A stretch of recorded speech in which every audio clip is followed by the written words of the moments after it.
people standing around in their evening gowns and tuxedos having sophisticated, witty conversation with jazz playing on the big old floor model radio. Those parties must have been wonderful. There's an old curiosity shop. Every once in a while I go by there for the fond recollections that lie there in that old curiosity shop. The year is 1933. FDR has now been in office for a few months and Prohibition is over. So you get all dressed up in your finest evening wear, slip into a taxi cab, and head uptown to an exclusive party in the penthouse of a Manhattan apartment. And what might you be dining with? Which accoutrements might you see? Fancy glass, cut glass, and finger bowls and such? No. Chromium plated. It was affordable during the Depression. You didn't have to polish it. And it was elegant. Lightweight, easy to wash, sophisticated. It was new. It wasn't your grandmother's EAPG. And we can see here an advertisement. This one, I believe, probably for the Chase Company in Connecticut, although I don't know that for sure. I could look it up, and I suppose I should have. Look at this wonderful buffet being served here. I'm not so sure about that Jello mold in the shape of a fish. It's probably not Jello at all, but I'll take that ham. I see a chafing dish and a punch bowl and candlesticks, and there's the ice bucket. Yeah, this looks like Chase to me. Well, what I'm looking at is the back of one of my favorite books. Oh, I'm getting ahead of myself. Look at all of that Art Deco goodness on this table. We're going to take a closer look, and I'll go ahead and tell you, it's not show and tell. It's all for sale in the old curiosity shop. Okay, before that, I've talked about these two books before, but if you're new to Art Deco, let's take a look at these recommendations. Popular Art Deco, Depression Era Style and Design, Robert Hyde and John Gilman. This is a softback book. I've had it for quite a while. It's wonderful. It's extensive. And you can't beat the number of color photographs, and I'm going from the back to the front, as you can see. And we've got everything in here, from Art Deco Bakelite radios, Frank Art lamps, the wonderful deco in the kitchen, furniture of the era, wallpaper, glassware, you name it. And it's called Popular Art Deco because this is the Art Deco that you could buy in your local Woolworths, among other stores here in the US during the Depression era. So no fancy, expensive French stuff, just the wonderful items that helped us cheer ourselves up if we could afford to gather up a few extra pennies. This is a much more academic book, and I love this one as well. By Christina Wilson, Livable Modernism, Interior Decorating and Design During the Great Depression. It reads a little bit more like a textbook, but it's not boring at all. In fact, it's really in the style of a narrative, but she goes into great detail. You're going to learn all about the great designers of that era. And so not just what you could buy in Woolworths, but also items that were designed by, Bel Geddes and Laurel Geil and you name it. But again, livable modernism here in the United States, as opposed to that early expensive French deco of the 1920s. Okay, we're going to see a lot of chrome here. Let me stand up and back up and just zoom over this table. As I said, I'm going through my collection and I'm thinning out, weeding out. There's nothing wrong with any of this. I just have so much. I'd like to begin selling some pieces out of my collection, and that's what I'm going to do today. So let's talk about these wonderful deco pieces that we see here on the table. Let's do something with the lighting and I'll be right back. Okay, I've let in a little more sunlight. Excuse my wonky Christmas candles, which don't quite match. In fact, we're going to pull those off and get rid of those in a minute so you can actually see what we've got. We'll start over here on the right-hand side with this wonderful, desirable pair of Bruce Hunt. It's a Bruce Hunt creamer and sugar. Now take a look at this. This is something that you don't see terribly often. And in fact, right now on, and well, it's not an auction site, but it is a site that sells antiques online. They've got the whole coffee set, the creamer and the sugar, the coffee pot, and the tray, and they're asking $1,200. That's right. Now, all I've got is the cream and sugar.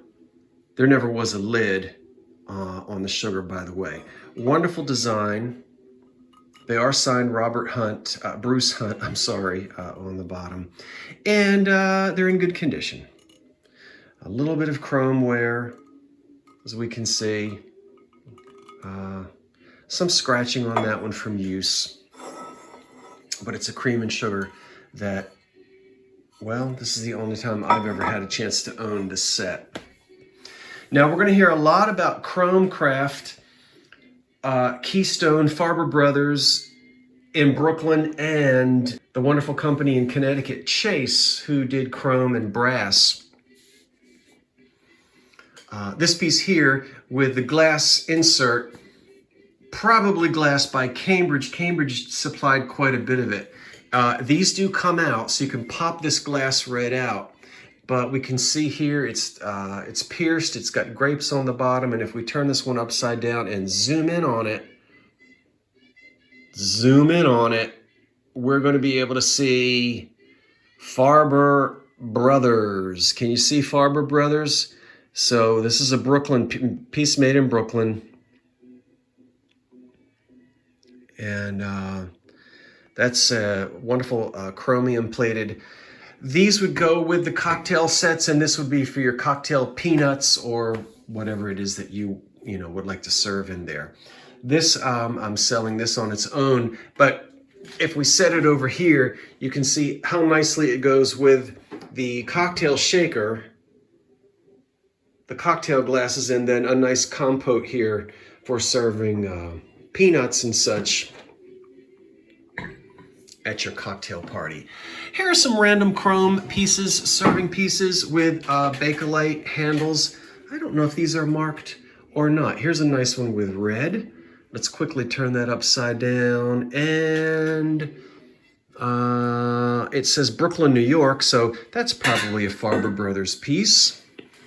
This one over here is two-tiered, and it also needs to be dusted. But it's pierced as well, or reticulated, I'm not sure. I guess pierced, right? Reticulated would be. So no damage on this piece, but it does need a little bit more of a cleaning, and I didn't really see any mark on the bottom, but sometimes those marks are very light and hard to see. Nice piece right there. We'll come into the front, and here is the coveted, hard to find, and that's an original. Look out.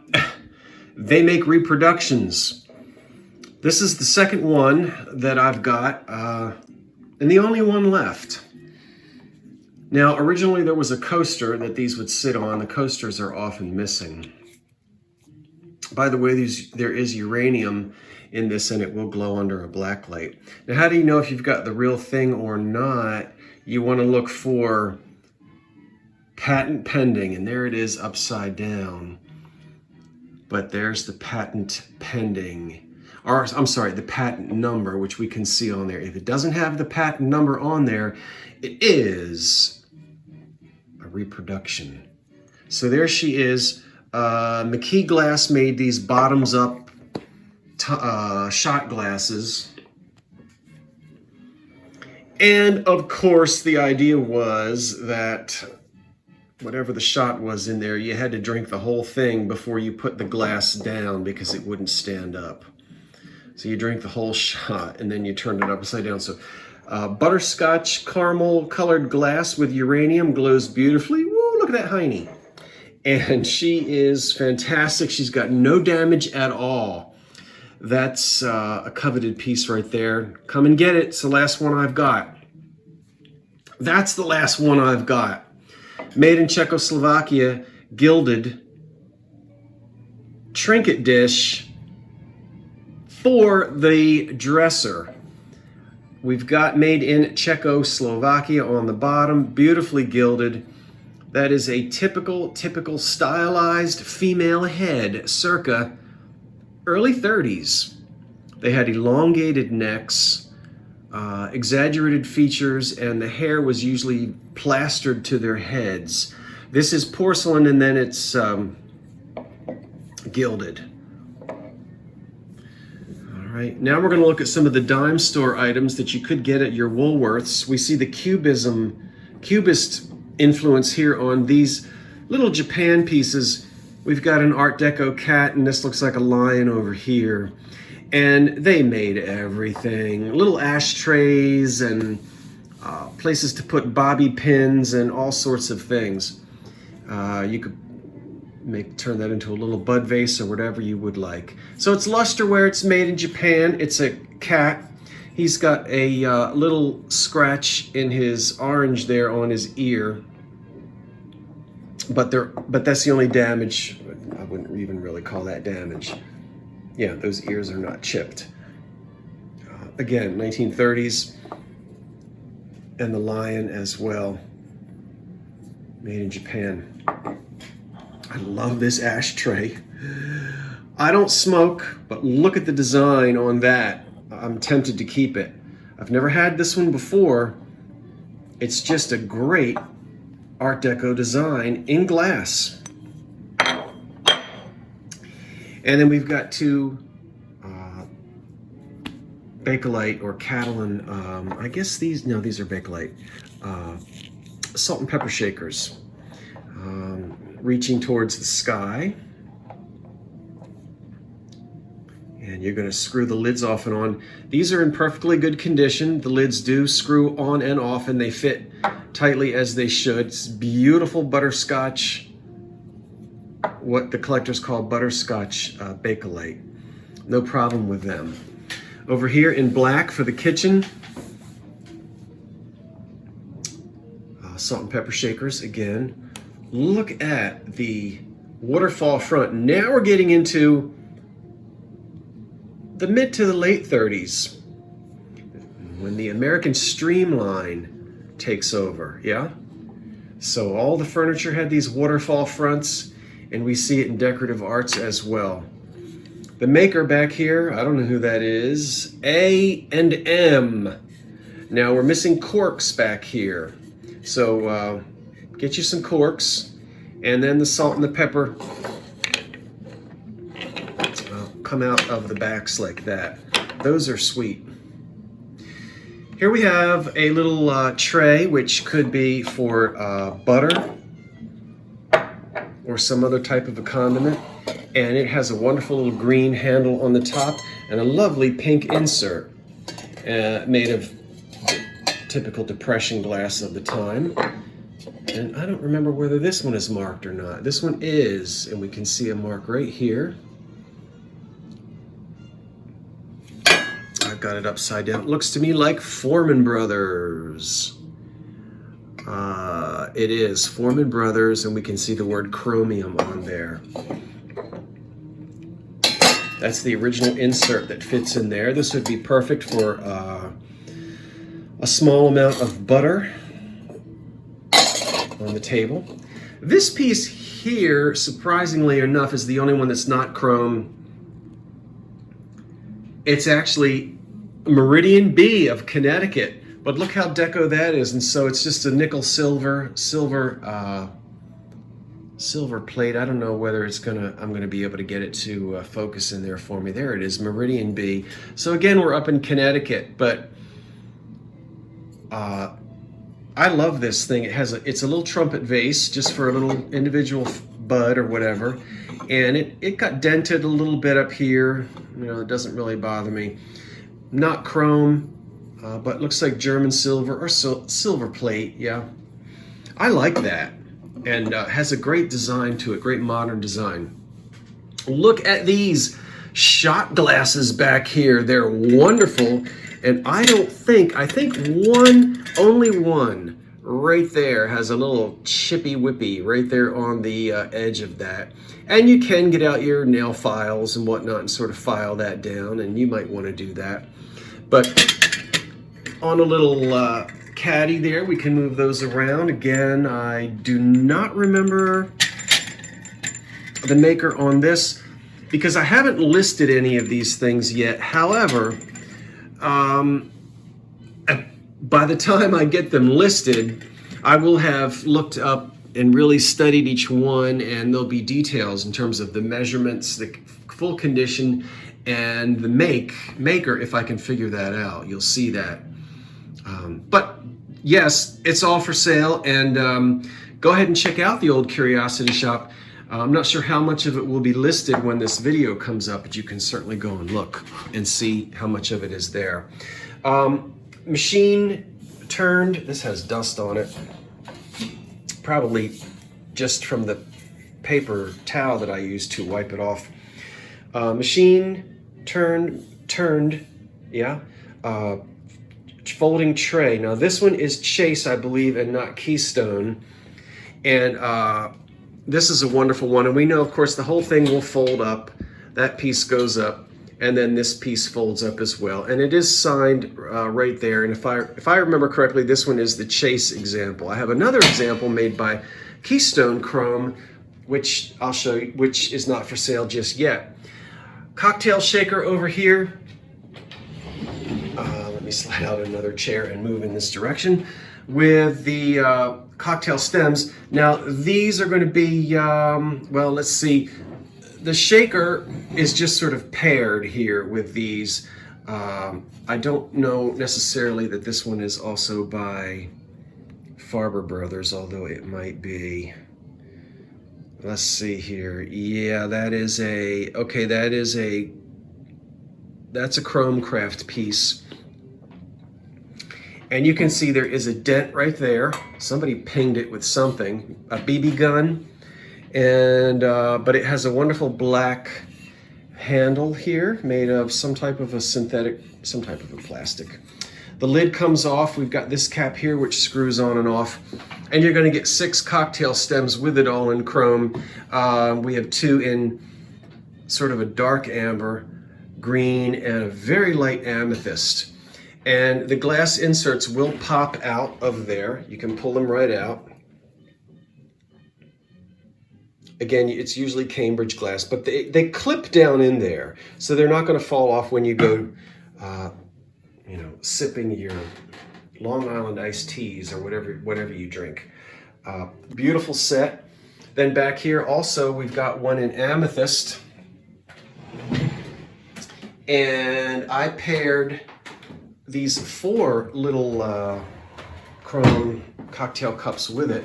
Let's take a closer look at this one.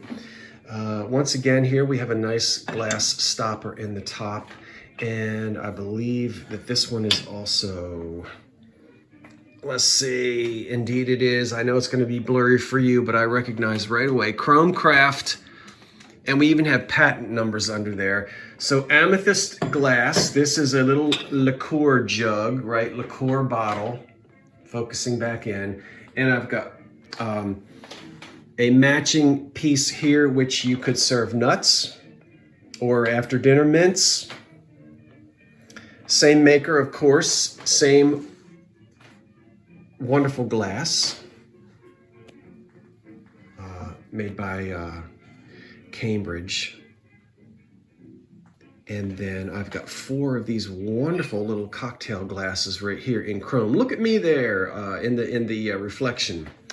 So these are unmarked, I think. No, there might be. No, I don't know. But they have a great look.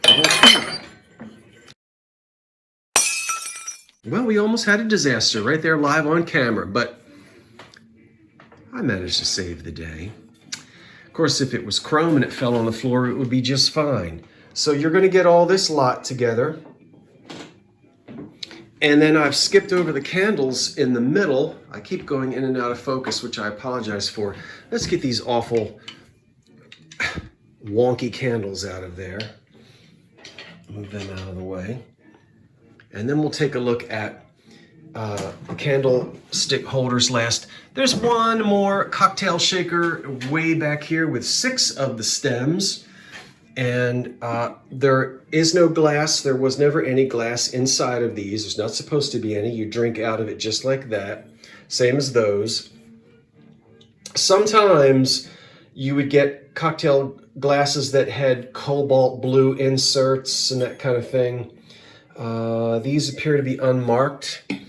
So there are 6 of them and a nice cocktail shaker with a beautiful red lucite handle. And this one is probably marked somewhere, but I have to take a closer look at that. It has its top and its cap there over the spout. Okay, and then finally, these wonderful matching candlestick holders. You can see we've got 2 of them. And the glass here will screw in and out, so you can screw these glass pieces out. But then when we turn this upside down, we see this is also Farber Brothers in Brooklyn. So there you have it. I'm going to back up again. Just a nice collection of chrome and other Art Deco items from anywhere from, we'll say 1929 up into the mid to late 1930s. It's sophisticated, it's elegant, it wasn't terribly expensive, none of this was. And you can imagine with a nice black tablecloth and candlelight and people standing around in their evening gowns and tuxedos having sophisticated, witty conversation with jazz playing on the big old floor model radio. Those parties must have been wonderful. Okay, folks, as I said, it's being listed. Some of it is listed. It's all going to be up for auction in the Old Curiosity shop. So check it out. And I will be back again soon with something else. But until then, thank you for joining me in the wonderful Art Deco era of the 1930s. I'm Scott from the Old Curiosity Shop, saying thanks for watching, wait for the cat, and so long for now.